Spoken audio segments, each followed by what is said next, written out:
ಕೆಲಸ ಮಾಡಬೇಕು.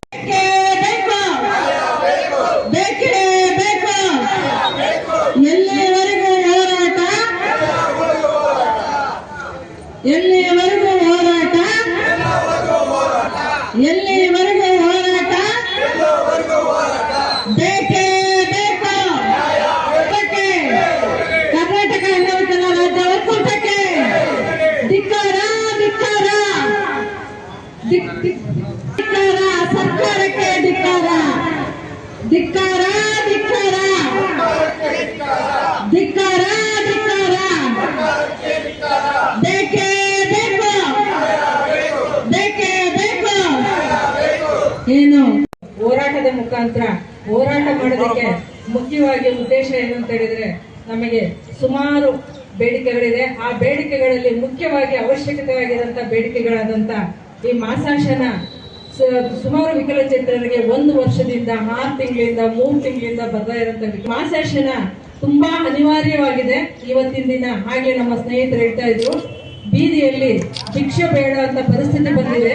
ಅಂಗವಿಕಲರ ಮಾಸಾಶನ್ನೇ ನಂಬಿಕೊಂಡು ಜೀವನ ಮಾಡುವಂತ ವಿಕಲಚೇತನರು ಇರೋದ್ರಿಂದ ಮಾನ್ಯ ತಹಸೀಲ್ದಾರ್ ಸಾಹೇಬ್ರವರು ಈ ಒಂದು ಮಾಸಾಶನಕ್ಕೆ ಹೆಚ್ಚು ಒತ್ತು ಕೊಟ್ಟು ಗಮನ ಕೊಟ್ಬಿಟ್ಟು ಈ ಒಂದು ಮಾಸಾಶನವನ್ನ ಕ್ಲಿಯರ್ ಮಾಡ್ಬೇಕು ಅಂತ ಹೇಳ್ಬಿಟ್ಟು ಒಂದು ಮನವಿ ಕೇಳ್ಕೊಳ್ತೀನಿ.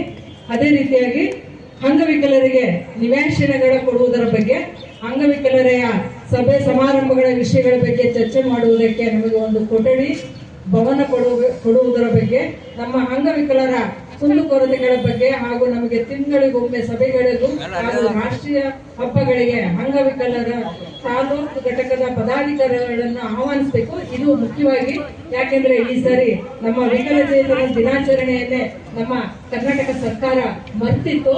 ಆವತ್ತು 3ನೇ ತಾರೀಕಿನ ದಿನ, ಡಿಸೆಂಬರ್ 3ನೇ ತಾರೀಕಿನ ದಿನ ಯಾರೂ ಸಹ ಅದನ್ನ ಆಚರಣೆ ಮಾಡಲಿಲ್ಲ. ದಯವಿಟ್ಟು ಜಿಲ್ಲಾ ಮಟ್ಟದಲ್ಲಿ, ತಾಲೂಕು ಮಟ್ಟಗಳಲ್ಲಿ ಸಮೇತ ಸಭೆ ಸಮಾರಂಭಗಳಲ್ಲಿ ನಮ್ಮ ವಿಕಲಚೇತನರ ದಿನಾಚರಣೆಯನ್ನು ಒಳಗೊಂಡು ಇತರೆ ವಿಶೇಷ ದಿನಗಳಲ್ಲಿ ನಮ್ಮ ವಿಕಲಚೇತನರನ್ನ ಆಹ್ವಾನ ಮಾಡಬೇಕು ಅನ್ನೋದು ಒಂದು ನಮ್ಮದು ಮನವಿ ಇದೆ. ಅದೇ ರೀತಿಯಾಗಿ ಅನುದಾನಿತ ಖಾಸಗಿ ಶಾಲೆಗಳ ಅಂಗವಿಕಲರ ಮಕ್ಕಳಿಗೆ ಉಚಿತ ಶಿಕ್ಷಣ ನೀಡಬೇಕು. ಏನು ಅನುದಾನಿತ ಶಾಲೆಗಳಿವೆ ಆ ಶಾಲೆಗಳಲ್ಲೂ ಸಹ ನಮ್ಮ ಏನು ಮೀಸಲಾತಿ ಇದೆ ಆ ಮೀಸಲಾತಿ ಪ್ರಕಾರ ನಮ್ಮ ವಿಕಲಚೇತನರ ಮಕ್ಕಳಿಗೆ ಶಿಕ್ಷಣಕ್ಕೆ ಸಹಕಾರ ನೀಡಬೇಕು. ಅಂಗವಿಕಲರ ಮಾಸಾಶನ ತಿಂಗಳಿಗೊಮ್ಮೆ 10ನೇ ತಾರೀಕು ನೀಡಬೇಕು. ನಮ್ಮ ಎಲ್ಲ ಕಚೇರಿಗಳು ಬೆಂಗಳೂರು ತಾಲೂಕು ಘಟಕ ಚರ್ಚೆ ಇವತ್ತು ತಾವೆಲ್ಲರೂ ಸೇರಿ ಒಂದು ಜಾಥಾ ಹೋರಾಟ ಮಾಡ್ಕೊಂಡು ನಮ್ಮ ಕಚೇರಿಗೆ ಬಂದಿದ್ದೀರಾ ಹಾಗೂ ತಮ್ಮ ಬೇಡಿಕೆಗಳನ್ನು ಇದ್ದಿದ್ದೀರಾ. ತಾವು ಕೊಟ್ಟಿರುವ ಮನವಿಯಿಂದ ನಾನು ಗೌರವಪೂರ್ವಕವಾಗಿ ಸ್ವೀಕರಿಸಿದ್ದೀನಿ. ಇದರಲ್ಲಿ ತಮ್ಮ ಮನವಿಗಳಿಂದ ಅಂಗವಿಕಲರಿಗೆ ನಿವೇಶನ ಕೊಡೋದ್ರ ಬಗ್ಗೆ ಅಂತೇಳಿ ಇದನ್ನು ನಾನು ನಮ್ಮ ಜಿಲ್ಲಾಧಿಕಾರಿಗಳು ಮತ್ತು ಶಾಸಕರ ಜೊತೆಗೆ ಮಾತಾಡ್ತೀನಿ ನಾನು ಇದ್ರ ಬಗ್ಗೆ.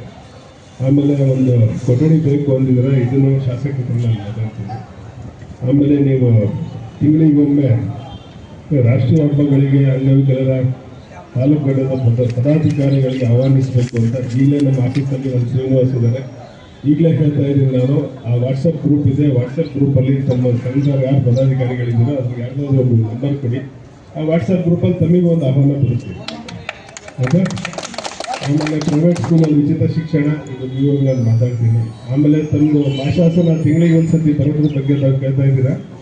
ಏನಾಗಿದೆ ಅಂದರೆ ಮೊನ್ನೆ ರೀಸೆಂಟ್ಲಿ ಒಂದು 2-3 ತಿಂಗಳ ಮುಂಚೆ ಸರ್ಕಾರದಿಂದ ಒಂದು ಹೊಸದಾಗಿ ವೆರಿಫಿಕೇಶನ್ ಮಾಡಿ ಅಂತ ಹೇಳಿದಾಗ ನಮ್ಮ ಎಲ್ಲ ವಿಲೇಜ್ ಅಕೌಂಟೆಂಟ್ಸ್ಗಳು ಪ್ರತಿಯೊಬ್ಬ ಪೆನ್ಷನರ್ಸಿಂದು ತಂದು ಏನು ಆಧಾರ್ ಕಾಪಿ ಇತ್ತು, ಬ್ಯಾಂಕ್ ಪಾಸ್ಬುಕ್ ಇತ್ತು ಎಲ್ಲ ತಗೊಂಡು ಅಪ್ಲೋಡ್ ಮಾಡಿದ್ದಾರೆ. ಅದಕ್ಕಾಗಿ ಸ್ವಲ್ಪ ಲೇಟಾಗಿರಬೇಕು.